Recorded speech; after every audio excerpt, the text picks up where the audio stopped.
How's it going, guys? It's your boy Fix It Daniel, and today we're going to be talking about the scooter. So, we're going to be talking about the scooter and let you guys know how it's been doing so far. So, let's get to it.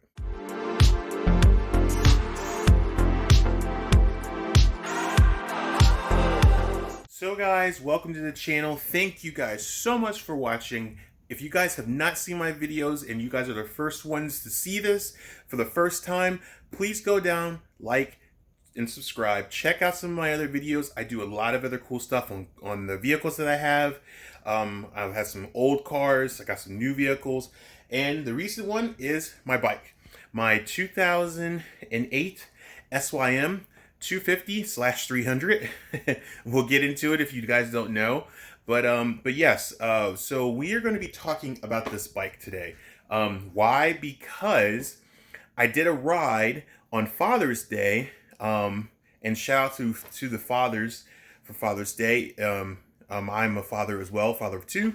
So yes, so Father's Day, I took this out for a nice, good long ride to Williamsburg, which is not that far away from where I live. Nice, good, beautiful ride. Love the area.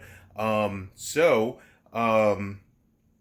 took that out for Father's Day and got a nice, good ride into it. But out of all the success and everything, I lost the video. I ran out of storage space on my phone and didn't realize it until the end.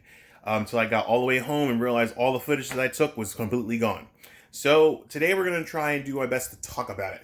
Talk about what's been done and the success that's been into it. So first, let's go and overlook at the bike. If you guys are first just coming to my channel and seeing this beautiful machine, there are more videos on me doing this build. I've had this thing for about, say, maybe 8 or 9 months now.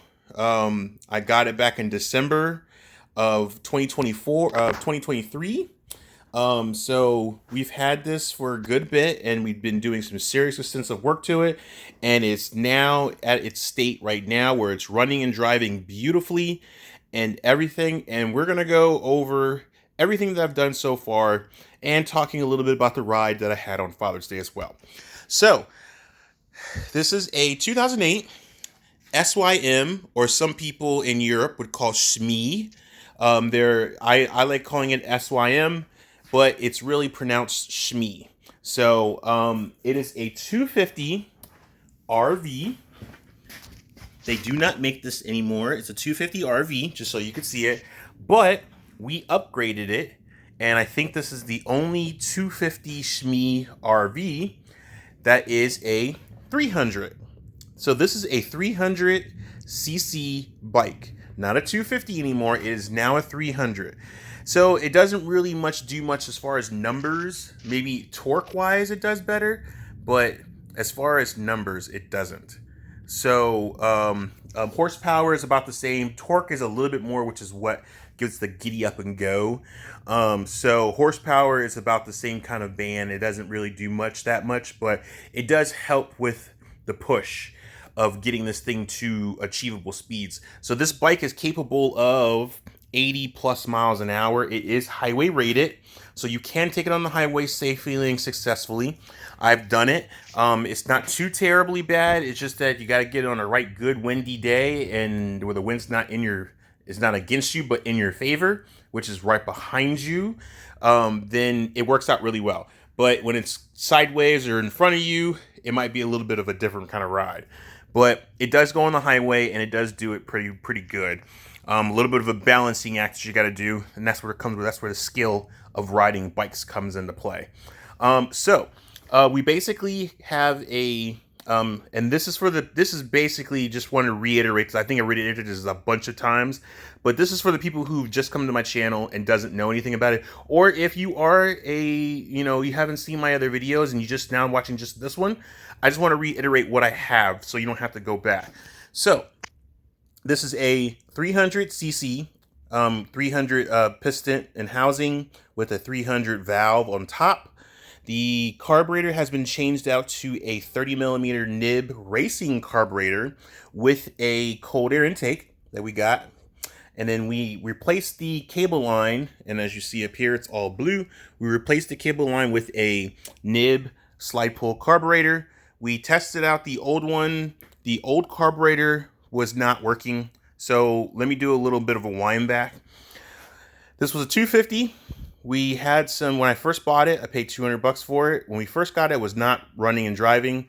It would start, it would come up, all the power was there, but the motor wouldn't turn over due to some kind of a valve issue where the valve broke off and impaled itself into the 250 piston. Made a nice good hole into it, definitely done.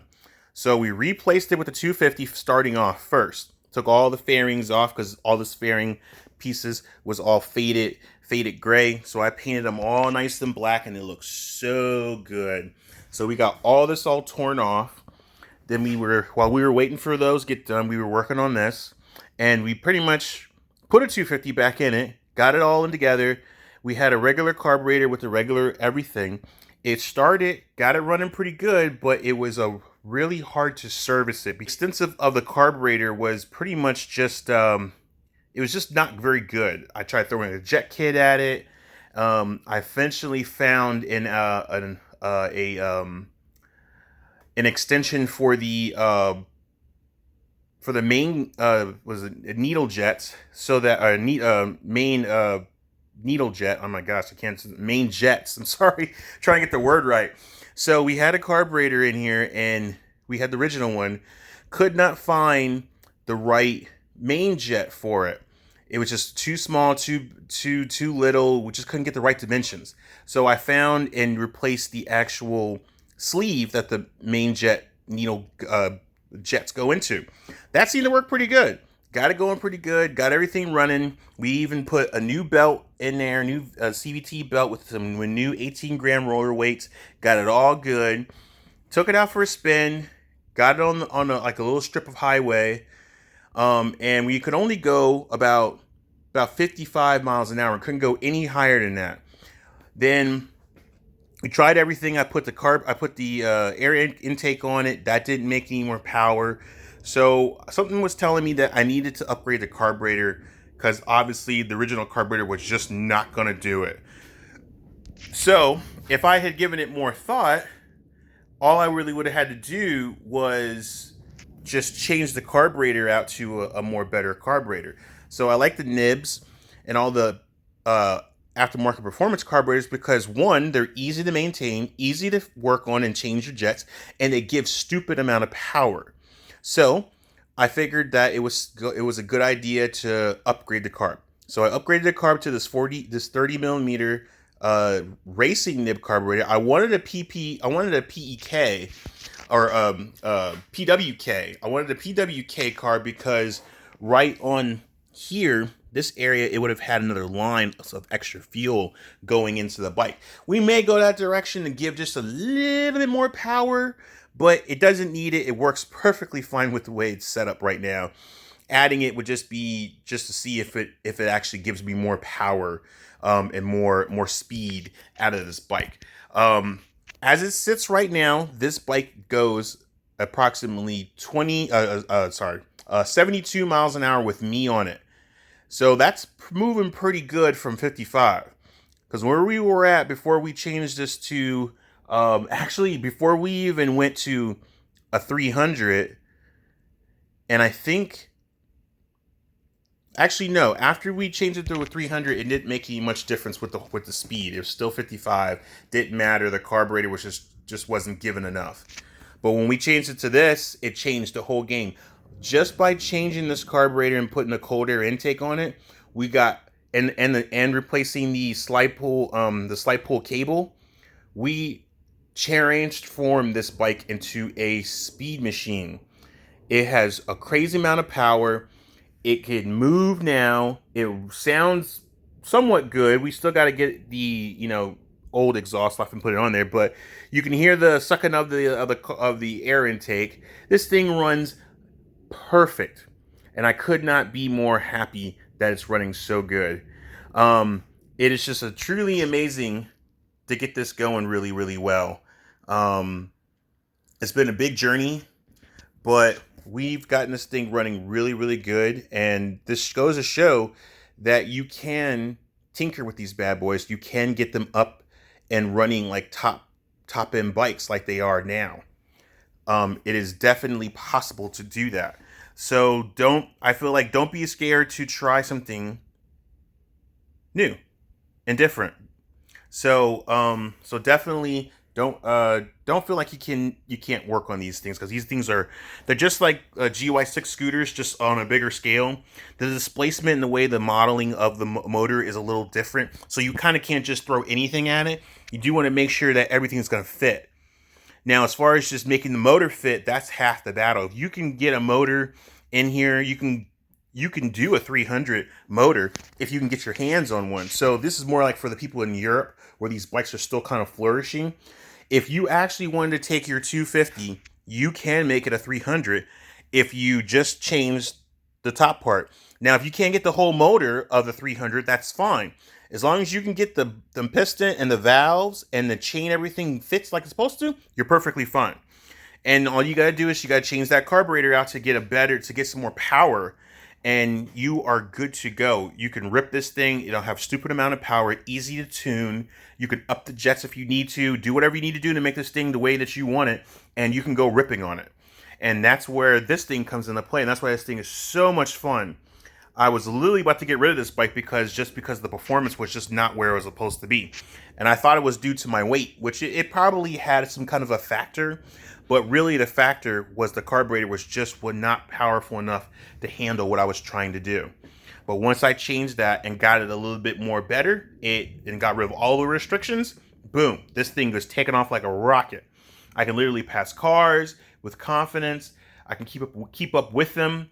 I'm not worried about being a lagger behind where I'm holding up traffic, impeding traffic. I literally am rolling with the cars. So this is just a testament to showing that you can do this if you really want to. So I could talk about the motor till the cows come home. And if you guys have any questions about what I've done and you want to do this to your 250, please, by all means, message me down in the comments. I will be happy to talk to you about this and what I've done. If it helps to make you better, then definitely go ahead and do it. I will say that the part I had was this cable. This cable goes all the way under and it comes out. As you can, I know it's kind of dark, but let me get my light.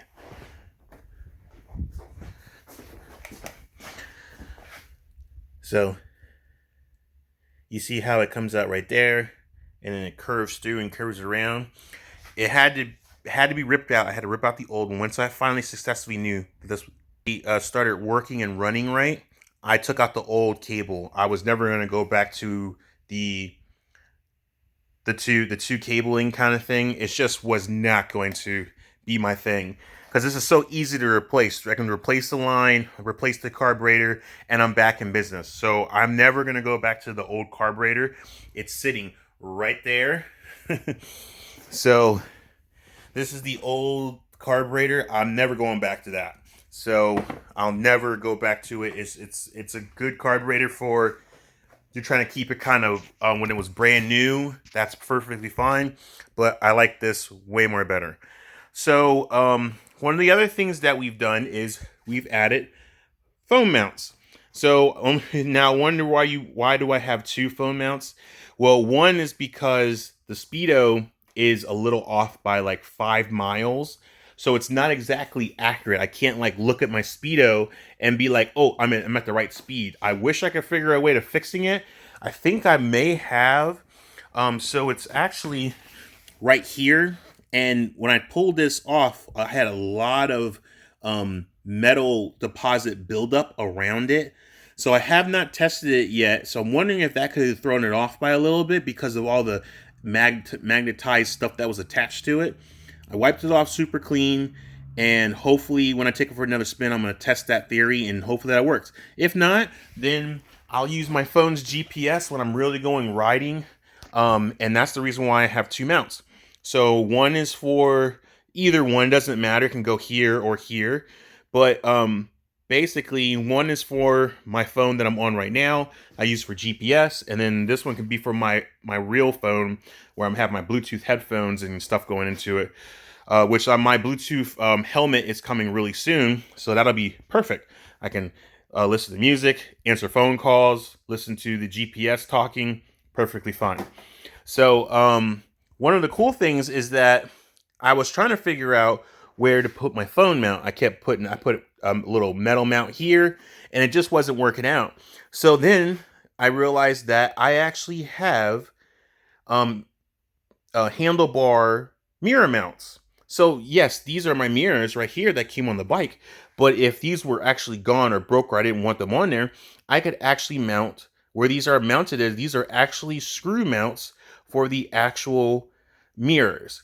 So some bikes that have that, and that's what this was for. This is a mirror mount phone mount. So it actually worked out perfectly when I realized that I could actually mount my phone mounts right in there. So I didn't have to do any work except for finding the bolts. The bolts are really quite difficult. So these are 10 millimeter by 125. So it's 10 by 125 millimeter bolts that goes in here, and then I have the nut to extend it because it was kind of low. Like, this is the actual base part, so getting that down in there was kind of hard with this. So I put a couple of nuts and then put it on top. I may have to put a spacer in between here or here just to lift it up off of the reservoir cover and then tighten it down a little bit more, and it's good because it actually vibrated off and it kind of came off of this area. But this one is on really good. This is the same 10 by 125, and I just put a little washer in place to kind of make up the extra room, and boom, this isn't going anywhere. So I actually did have to cut the windshield because the windshield was actually about up this high. So I cut it down so it could clear, because when I turn, the phone mounts was actually hitting the windshield. So that kind of ruins my, going over the windshield. But my head's like really tall. My head's like all the way up here. So the windshield's right about here and my head's up here. So it really didn't matter. So it cut really good until it got about right here. But I smoothed it off the edges so that way it works. Eventually I'm probably going to tint this. Maybe get some window tint and just tint this up to get rid of that yellow. And then we should be perfectly fine. Just so I can still see through it, but it'll cover it up. Or just spray paint it black and just be done with it. But window tint, get like some limo window tint, perfectly fine, makes it look really good. So that's one of the things I'll do later. It's not a big rush. It's not killing me. I'm fine with that. So these work pretty good. I do like this one because it has a case. So it cups and then it sits in there, and then your phone, and you could touch. It's like a touch screen. Little flexible thing. But the only reason why I don't like it is because it's just so big and bulky. This I love more because it's more sleek and lower profiled, where this one kind of sticks out in your face.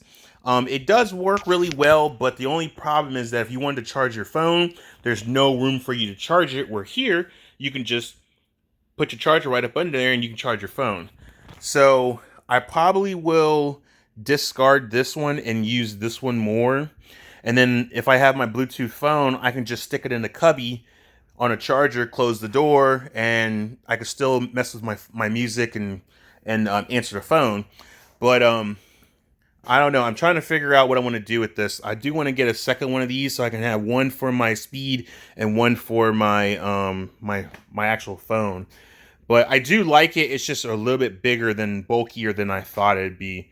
But it is okay for right now, and I'm dealing with it. And I can turn it sideways, and that makes it a little bit more sleeker, which is really kind of cool. So either way, it's perfectly fine. So one of the other cool things I got is I got new tires for the rear. So I was going to go with these. They were perfectly fine, but I wanted something a little more grippier. And after doing some research, these are way more grippier. These are some Michelin. These are Michelin tires. They're really they're called City Grip 2. Let's see, get my finger out of the way. So they're Michelin tires. So Michelin tires, and then they're City Grip 2s, and they work really, really well. They're a 30 by 70 by 13. And then what we're going to do is I got one. I need to get one more for the front.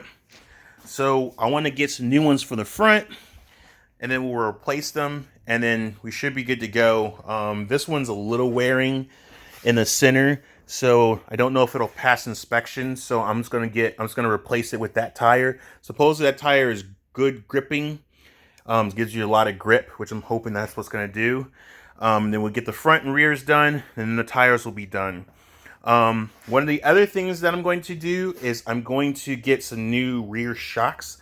I'm gonna get some adjustables because these are not adjustable. They're just the regulars where they're at. You deal with what you got. Just to give it a better bounce, better stability on the road. We're gonna do that. And then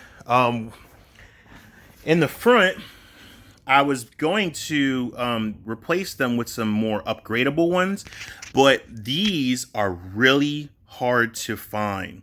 These are really, really, really rare shocks. I cannot find it because one of the reasons why it's so rare is because of this thing right here. So this is actually attached to the strut itself, the shock, and then this is where the actual wheel sensor goes.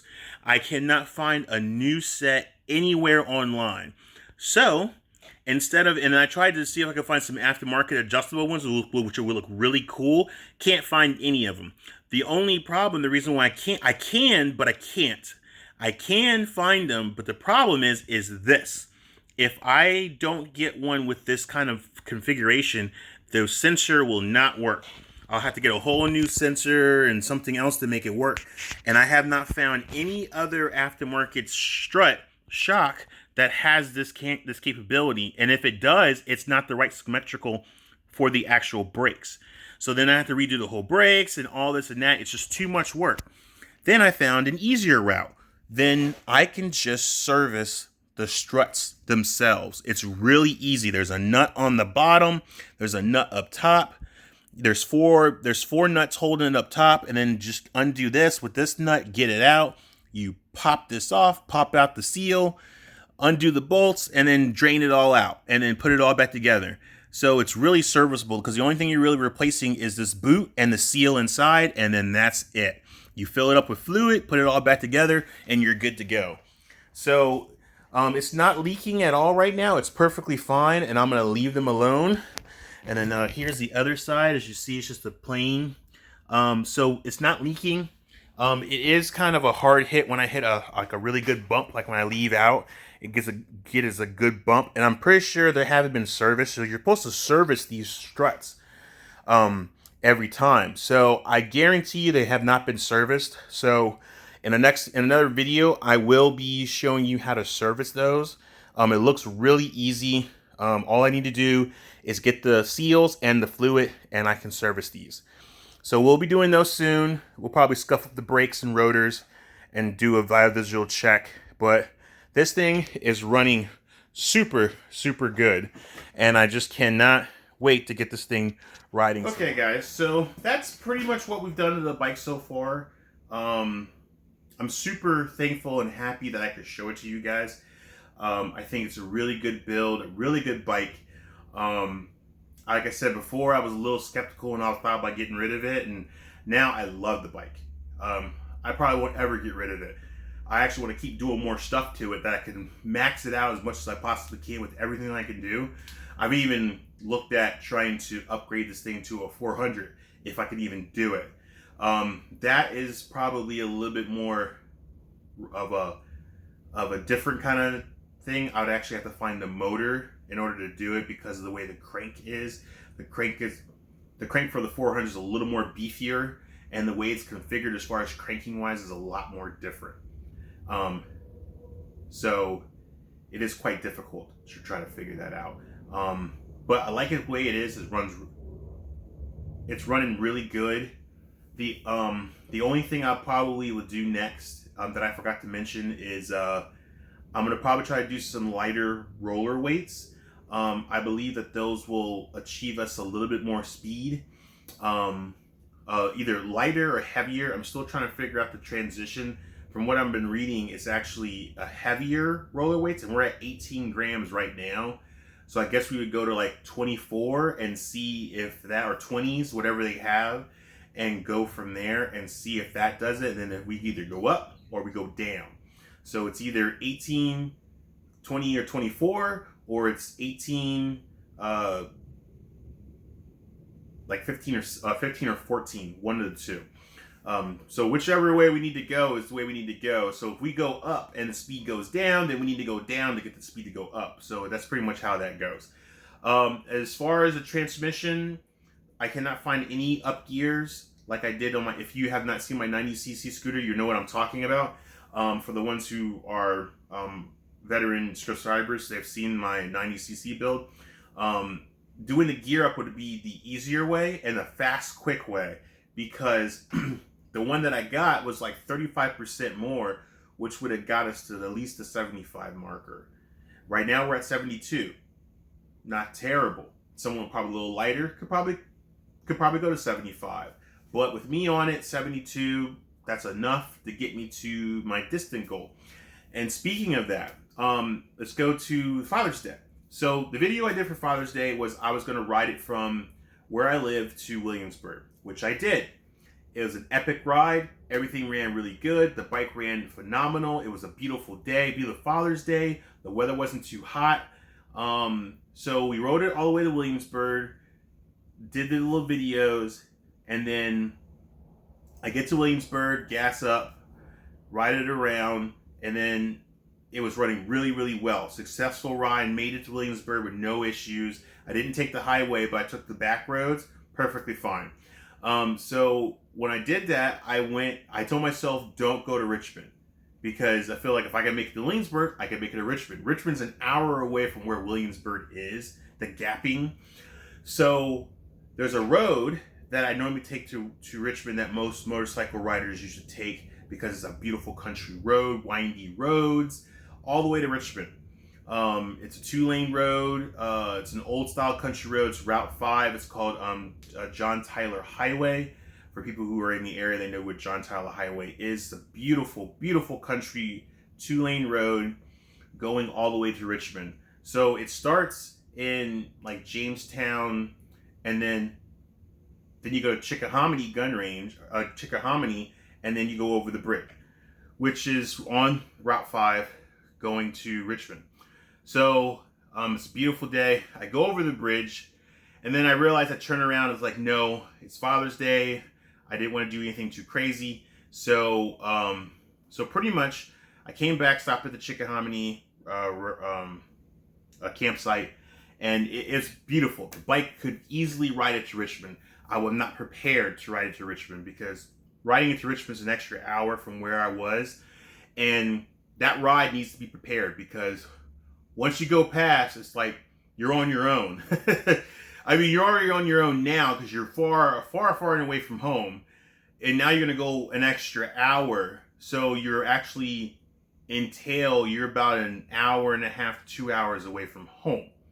So so you're definitely far and away from home if you keep on going. And I wasn't prepared for it. The time just wasn't right to go do that. I would have been gone all day, because once you get to Richmond, you're not just want to just like, okay, I made it to Richmond and come back. You're going to want to ride around Richmond as well. And that's another hour. So then you have to come back on that road, unless you want to be brave enough to take the highway, which is, it's already about where you would get on the highway at Richmond is 70 miles an hour. So I'm already hitting 72. I'm already maxed out. I can't go any faster until I get to the area that's 55. So if I had to come back in an emergency, I'd be kind of in trouble. So the ride to Richmond is more of a planned, make sure you don't have anything going on kind of day. Make sure you got the gear that you need to have in case anything goes wrong. It's just one of those rides that you don't just get on and go. You need to prepare and have everything you need in case you break down. At least enough to get you back home. Or if you need to cancel a trip and come home to at least a local place where you can get some stuff, go to a parts store or whatever. You know, it's just one of those rides you don't just blindly ride without preparing yourself, because you don't know what's going to happen. Flat tire, whatever. So I didn't take that ride, but I was thinking about taking that ride. Now that I know that I can make it to at least to the entrance part, I think it can make it all the way there. So probably I may do a video on that. If you guys are interested in seeing it, I may do a video on that. It depends on how many people give me likes and comments of like, yes, I would love to see that. It's kind of a long. It's a long for filming it. It's a boring ride, but if you're on it and riding it, it's a great ride. It's a lot of twists and turns. It's beautiful scenery, country roads, country fields, stuff like that. It's really a beautiful ride. But filming it, all you do is see me riding the bike. So I don't want to bore you guys with it because it's just a long ride of you just seeing nothing but me just riding. I don't know if I'll do a video on it. Maybe I'll just do some, some shorts to let you know that I did the ride, and that'd be kind of cool. But the Williamsburg ride ran well. I filmed it after I left the campsite. I filmed it again, going back, stopping at Colonial Williamsburg, doing my talk. Then I kept on filming on the way back home and everything. And I didn't realize that by the time I got home, my phone was completely dead. So, or not dead, but I ran out of space and it just stopped recording. So yeah, and all that and ending it, I didn't realize that I saw the box, but didn't think anything of them, and kept hitting record and nothing was saved. So I literally lost the whole day of video. So just in a nutshell, the bike did do very well. I'm super happy, super successful with it. I could definitely say that I definitely hit my goal. My goal was to ride to Richmond, which I think the goal can be achieved now that I made it to Williamsburg without any issues, no malfunctions, no overheating, no leaking, no nothing. I am confident that this bike can make it to Richmond. So I will do that in another video, if possible, if you guys like it. If you guys want to see that video, give me a comment, give me a like, let me know. Yes, I would love to see that. If not, no big deal. It would be kind of a boring video of me just seeing me riding it. I don't have any other cameras, no other GoPros, nothing like that. So you'd be in my chest the whole entire time, just looking straight forward for an hour. So it is kind of a boring video vlogging to kind of do, but I would do it if you guys really wanted it done. But yes, the bike build is done. In the next few videos that I will do, it'll just be me, if I'll determine if it's something, that information that you guys could use. Doing the shocks, I would definitely do. I'm gonna get the tires done by a professional because I want them balanced. I don't have a balancer, so that wouldn't be done. The roller weight thing, I could do that because I could do a before and after. What is it like now, and then if it improved, and that was the best route to go. But for the most part, this bike is pretty much done. There's not else more to do except for some small maintenance stuff. But I will send out the videos because there are people that still have these bikes, and these bikes are really nice to have. If you're a person that's just that doesn't want anything crazy, they just want something to get them from point A to point B to work, or something they can enjoy on the weekends or the weekday or something like that. This bike is it. A 250, a 300, a 400, a 650, a 600. If you don't want something that's crazy, these bikes are great. I know they do have a bigger adult scooters, like the X-Max is one of those bikes that's really popular. That's like a really good cross between a motorcycle scooter kind of thing. And they rip. I mean, they're like 650s, 500s, you know what I mean? So they're definitely going to get you one from point A to point B and still looking pretty cool at it too. This I like.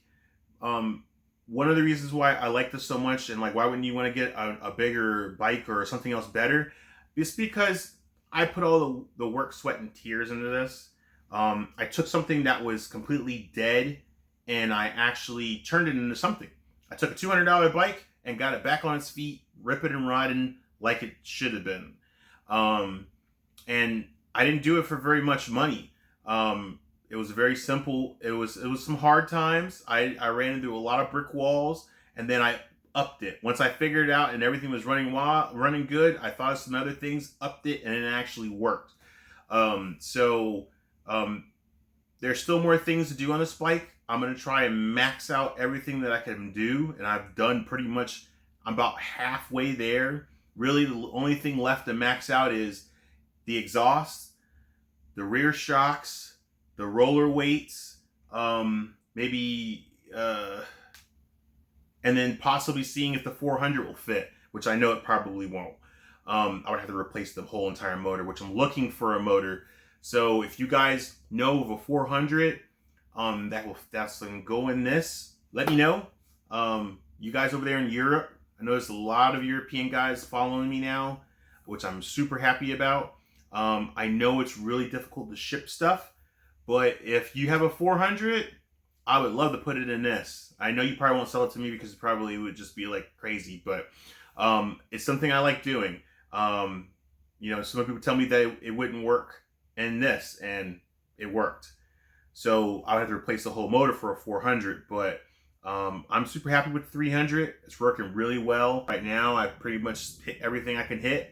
But I do thank you for the collaboration of people that I've worked with, and everything. So I just thank you guys so much for being on this journey with me on getting this bike back running, and then I guess the next episodes we'll be riding some more and enjoying it and adding some more mods to it and just getting the thing as fully maxed out as we can get it. But guys, that's pretty much it. I just wanted to reiterate it from the Father's Day video. I just wanted to say thank you guys for the followings. Thank you guys for liking all my videos. I know I'm not the great. I don't have a whole lot of videos, but the videos that I do have are very popular. Some of the older ones are extremely taking off, and I really thank you for that. I don't have the ability to do a whole lot of new collaborations, so that's probably where my downfall is. But I'm trying my best to try to do some new innovative stuff. Sometimes it's just for me and then I just show it to you. But I'm kind of not at that place to where I can just go buy another bike and fix another bike. I would like to. If I did do that, I would flip it. And I was thinking about doing that. I was thinking about going into the business of fixing scooters and for people, and then flipping them or help them out. So pretty much I'm trying to figure out the avenue of what I want to do. I'm really good at fishing and working on vehicles. I'm trying to decide on what I want to do. I want to help people out more. I want to work on cars. I want to work on trucks. I want to work on bikes to my ability that you've seen that I can do. I got to start somewhere small and work my way up. I was thinking about doing like a mobile mechanic kind of thing, but not just on cars. I was thinking about doing it on scooters. People have got scooters that are not working. I've seen people all around here that have scooters that could use a little bit of some extra boost to help people out, or fix or maintain. I would love to do that and help people out. So that's my thinking goal. I'm still trying to do some research on it, but I am thinking about trying to start my own business.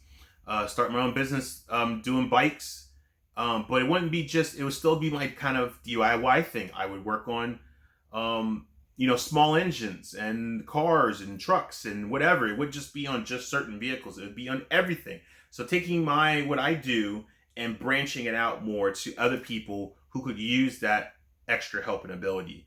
That's my goal plan. That's something that I'm thinking about doing. It's not set in stone yet. It's something I'm just thinking about, researching and trying to figure out how to start that extra adventure. So once I figure it out, and if hopefully it all works out, I'll definitely let you guys know.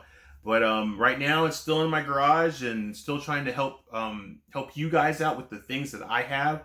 But I would love to get out there and help out the people in my area, or even people who are not in my area, to get their scooters, cars, or trucks running and working perfectly fine. But guys, thank you so much for watching. I really truly appreciate it. You guys have a good and blessed day, and I'm gonna see you guys on the next fix. Until then, peace.